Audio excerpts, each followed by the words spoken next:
ये डिज़ीज़ क्योंकि मुशाबत रखते थी 2-3 और डिज़ीज़ से, तो ये पहली मर्तबा हमने देखा कि कुछ मुल्तान से रिपोर्ट्स आई थी और कुछ जामशोरो हमारे सिंध से आई थी।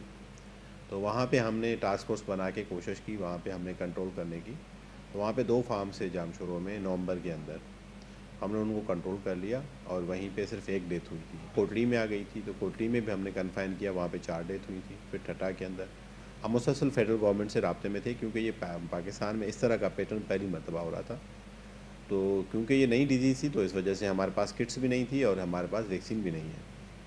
तो जो भी हमारी फाइंडिंग्स थी या सैंपल से जो मामला थे, हमने फेडरल गवर्नमेंट को भेजे। आज फेडरल गवर्नमेंट ने अनाउंस भी कर दिया कि वाकई जो सैंपल्स आपने भेजे थे साउथ पंजाब से भी आए और सिंध से आए, वो लंपी स्किन डिजीज़ है। काफ़ी जानवर ऐसे होते हैं जो बीमारी की वजह से नहीं मर रहे हैं, लेकिन भूख और प्यास की वजह से मर जाते हैं, क्योंकि कभी कभी इसकी वजह से मुंह में छाले भी आ जाते हैं।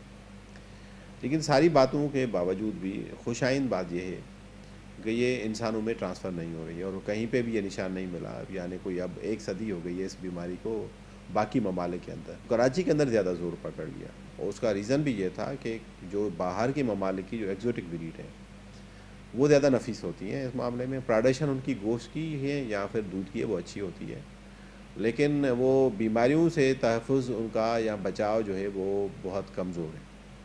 तो इस वजह से यहाँ पे ज़्यादा रिपोर्ट्स भी हुई, फैली भी ज़्यादा कराची के अंदर, क्योंकि यहाँ पे बहुत ज़्यादा जानवर जो हैं वो बाहर ममालिक के एग्जोटिक ब्रीड से हैं। अस्सलाम वालेकुम नाज़रीन, प्रोग्राम कराची टुडे और मैं हूं आपका मेज़बान बिलाल खान। जो गुफ्तगू आप मुलाहिज़ा फरमा रहे थे वो डीजी लाइव स्टॉक डॉक्टर नज़ीर हुसैन के इंकिशाफात थे। रिपोर्ट तलब की गई है वज़ीर आला की जानिब से जो जानवरों के अंदर स्किन डिजीज़ पाया जा रहा है, और इस पर जब रिपोर्ट तलब की गई, कुछ इन्वेस्टिगेशंस की गई, इब्तदाई तौर पर जो सामने आई हैं बातें, उसमें ये भी इंकिशाफात किए गए हैं कि 90% सेहतियाबी हो चुकी है। अंदरूने सिंध के जो इलाके हैं, जानवरों के अंदर डिजीज़ पाया गया, उसकी लिए सेहतियाबी की रिपोर्ट आ रही है, लेकिन बहुत से फार्म ऐसे हैं जहां पर ये जानवर इस वक्त इस बीमारी की लपेट में आ चुके हैं। इस बीमारी में ऐसी क्या खास चीज़ है, कौन सी नई बीमारी है ये, जिसके हवाले से कहा गया कि वैक्सीन तैयार करने से पहले पहले इसकी तशखीस की जाए कि ये बीमारी है क्या। इन तमाम चीज़ों पर बात करेंगे, और एक काबिल गौर जो पॉइंट है कि ये इंसानों तक मुंतकिल होती है या नहीं होती है, इस पर भी बात करेंगे। माहिर सेहत हमारे साथ मौजूद है डॉक्टर इम्तियाज अतर सिद्दीकी साहब। डॉक्टर साहब, बहुत शुक्रिया ज्वाइन करने के लिए। सबसे पहले मैं इस बीमारी के हवाले से जानना चाहूँगा, लोगों में खासी परेशानी देखी जा रही है जब से ये खबर नशर होना शुरू हुई, हर जबान ज़द-ए-आम होते दिखाई देते हैं कि ये बीमारी है क्या जो स्किन डिजीज़ जानवरों में पाया जा रहा है।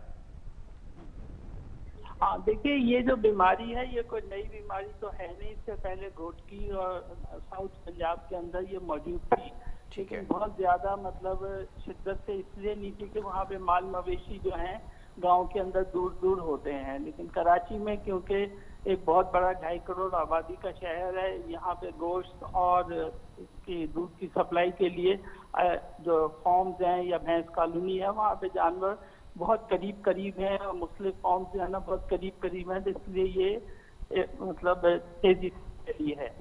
बाकी जहाँ तक ये कि ये एक वायरस की डिजीज है, और वायरस के बारे में चाहे वो कोई भी हो, चाहे वो इंसानों में फैलता हो या जानवरों में फैलता हो, वो स्पेसिफिक टारगेट होता है उसका। तो ये इसका जो स्पेसिफिक टारगेट है वो नंबर 1 इंसान नहीं है, और उसके लिए म्यूटेशन की जरूरत होती है। म्यूटेट होकर इंसानी जिस्म के मुताबिक अगर वो आ जाए तो फिर कर सकता है, लेकिन ऐसी कोई इत्तला, कोई इंफॉर्मेशन और कोई तहकीक अभी तक दुनिया भर में सामने नहीं आई है। तो लिहाजा लोगों को इससे डरने की जरूरत नहीं कि कहीं ये कोई कोरोना के बाद कोई दूसरी बला हमारे ऊपर आ गई है, ऐसा नहीं है। ह्यूमन ट्रांसमिशन इसमें नहीं है। दूसरी बात है कि कोई भी वायरस जब एक जिंदा शख्स से या जिंदा जानवर से जैसे ही जिस्म से बाहर निकलता है, तो वो जो है ना विद इन 10 मिनट जो है ना उसको दूसरा जिंदा जिस्म चाहिए होता है। अगर वो ना मिले 10 मिनट के अंदर तो वो मर जाता है, और फिर अगर जिंदा जिस्म में दूसरे इंसान में दाखिल भी हो जाए, क्योंकि इंसानी जीन्स जो है उसको रिजेक्ट करती है, उस वायरस को उसके लिए तैयार होती है, तो लिहाजा इंसानों में ये जा नहीं सकता। अलबत्ता ये कि इसमें मतलब जो है ना कराची में ये बहुत ज्यादा फैल गया है, और इससे जो जानवर हैं वो ज्यादा मुतासर हो रहे हैं। जो जानवर हैं उनके गोश्त के अंदर इसके जहरीले असरात आ रहे हैं, और वो जहरीले असरात से वो गोश्त जो है ना हो सकता है देखने में ऐसा ना लगे, लेकिन अंदरूनी तौर पे वो इंसानी सेहत के लिए इंतहाई मुज़र है। और तीसरी बात यह है कि कराची शहर जो ऐसा है कि जहाँ पे सबसे ज्यादा गाय का गोश्त जो है ना बहुत रगबत से खाया जाता है। ठीक है। हम लोगों को ये तो कह सकते हैं कि आप गाय का गोश्त इस्तेमाल ना करें, लोग इसको फॉलो भी करेंगे, लेकिन ये जो कैटरिंग है और जो बंद कबाब वाले जगह जगह हमारे यहाँ मौजूद हैं या आउटलेट्स हैं या दूसरी मतलब डिलीवरी की मतलब मुख्तलिफ चेन्स हैं, उसके अंदर जो गोश्त इस्तेमाल होता है वो तो हमें पता ही नहीं है। दूसरी बात यह है कि भैंसों के अंदर इस वक्त कसाई मतलब जो फॉर्म वाले हैं 4-4, 5-5 लाख रुपए का जो जानवर है जो मुतासर हो रहा है वो जो है ना कसाईयों को 60-60 हजार 50-50 हजार में बेच रहे हैं। ठीक है। और ये ज्यादातर जो है दुकानों पे नहीं है गोश्त जा रहा है, ये कैटरिंग वालों के पास। अच्छा डॉक्टर साहब, एक सवाल है, जैसा आपने बताया कि ये कराची शहर के अंदर ज्यादा ये स्किन डिजीज जानवरों के अंदर फैलता दिखाई दे रहा है, इसकी वजह क्या मालूम हुई अब तक? वजह यही है कि तेजी से अचानक फैला है क्योंकि मौसम जब बदलता है तो एनवायरमेंटल टेम्परेचर में जब वेरिएशन आता है दिन में और शाम में, तो इंसान का जिस्म हो या जानवर का जिस्म हो वो उसको मतलब कोप नहीं कर पाता या उससे मतलब उसको बर्दाश्त नहीं कर पाता। तो उसकी वजह से जो छोटे मोटे वायरसेस इर्द होते हैं वो रैम्पेंट हो जाते हैं, यानी ज्यादा शिद्दत इख्तियार कर जाते हैं, जिससे मौसम बदलता है तो नज़ला जुकाम खांसी का वायरस एक्टिव हो जाता है। इसी तरह जानवरों के भी हैं। जी डॉक्टर साहब। और हाँ, इसी तरह जानवरों के भी हैं, लिहाजा हमें सबसे ज्यादा मतलब हुकूमत ने अभी अच्छा इस स्किन डिजीज की वैक्सीन हमारे पास मौजूद है और आसानी दस्तियाब भी है कि जानवरों का इलाज किया जा सकता है क्या?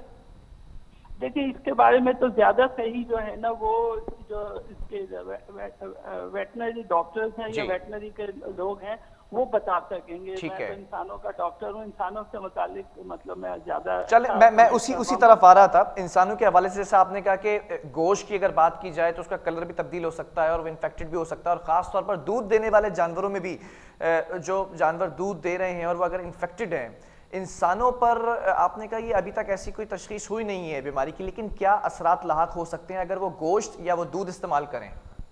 देखिए दूध इस्तेमाल से दूध की कंपोजिशन जो है ना वो बदल सकती है उसमें। अच्छा हाँ, मतलब उसकी केमिकल कंपोजिशन बदल सकती है, वो हो सकता है मैं दोबारा कहूँगा कि उसके जहरीले असरात आ जाएं। तो लिहाजा इसके लिए हुकूमत ने अभी तक इसलिए मतलब फेडरल गवर्नमेंट का ये होता है मतलब डोमेन है कि वो इसको नोटिफाई करे, लेकिन अगर इसको नोटिफाई कर देंगे तो हमें जो है ना एक्सपोर्ट के अंदर प्रॉब्लम्स आ जाएंगे, एक्सपोर्ट बैन हो जाएगी हमारे, जो कि एक वाज़ेह फैक्टर कुछ अरसे में जो है ना मीट की एक्सपोर्ट का आ रहा है।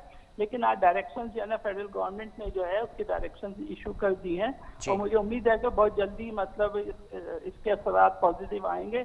बहुत ज्यादा पैनिक नहीं होना चाहिए हमें, बस सिर्फ कुछ दिन के लिए कुछ अरसे के लिए इन चीजों से गोश्त से जो है गाय का भैंस का, और वो जो भैंस का गोश्त है जितने भी शहर में कबाब पराठे लगते हैं या शादियों में आते हैं उसमें भैंस का गोश्त इस्तेमाल होता है।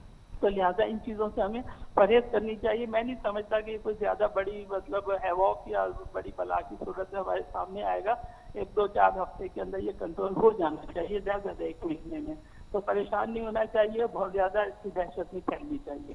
ठीक है डॉक्टर साहब, बड़ी पॉजिटिव आपने बात की, लेकिन अगर मैं लाइव स्टॉक की बात करूं तो वो भी आपके इस नैरेटिव को सेकंड करते नजर आते हैं। उन्होंने भी ये कहा कि 99% ये जो बीमारी है जानवरों के अंदर स्किन डिजीज, इस पर काबू पा लिया गया है। कुछ ऐसे फार्म्स हैं, मुल्तान की बात भी की है और दीगर शहरों की बात की है कि जहां पर ये बीमारी फैलती दिखाई दे रही है। तो अभी हमें सिर्फ और सिर्फ गोश्त से और दूध जो कि अशियाए खुर्दोनोश में आती है, रोजमर्रा की इस्तेमाल में चीजें, तो फिर उससे इज्तनाब करें फिर हम प्रॉपर्ली। बिल्कुल, क्योंकि कराची के अंदर सबसे ज्यादा जो गोश्त खाया जाता है वो गाय का खाया जाता है। गाय की मतलब बछिया की बिरयानी या गाय का मतलब जो भी है प्रोडक्ट हम लोग बहुत रगबत से खाते हैं। तो लिहाजा कुछ अर्से के लिए हमें उससे जो है परहेज करनी चाहिए, कुछ अर्से के लिए, नॉट फॉर एवर। ठीक है, बहुत शुक्रिया डॉक्टर साहब हमारे साथ मौजूद थे, डॉक्टर इम्तियाज़ सिद्दीकी। और लोगों के लिए एडवाइस यही दी गई है कि कुछ दिनों तक इज्तनाब किया जाए गाय के गोश्त से, क्योंकि गाय और भैंसों में ये बीमारी पाई जा रही है स्किन डिजीज़। और साथ साथ जो दूध देने वाले जानवर यानी कि भैंस का दूध ज़्यादा इस्तेमाल किया जाता है तो वो उससे भी इज्तनाब करना होगा। जबकि महकमा लाइव स्टॉक ने ये कहा है कि 99% हम काबू पा चुके हैं, लेकिन जो वैक्सीन है उसके हवाले से भी मैंने कल प्रोग्राम किया था कि वैक्सीन खासी महंगी इस वक्त फ़रोख्त की जा रही है, जो बाहर से मंगवाई जाती है, तो इसमें महकमा लाइफ स्टॉक किस तरह से कैटल फार्मर्स, डेयरी फार्मर्स का साथ देने के लिए खड़े हैं। रिपोर्ट तो तलब कर ली है वज़ीर आला ने, अब उस रिपोर्ट के बाद किस तरह से कंपनसेट किया जाएगा, किस तरह से हेल्प आउट किया जाएगा, ये तमाम चीज़ें देखनी है। वक्फा लेंगे, यहाँ पर कुछ और भी स्टोरीज़ हैं उनको भी शामिल करेंगे आप तक।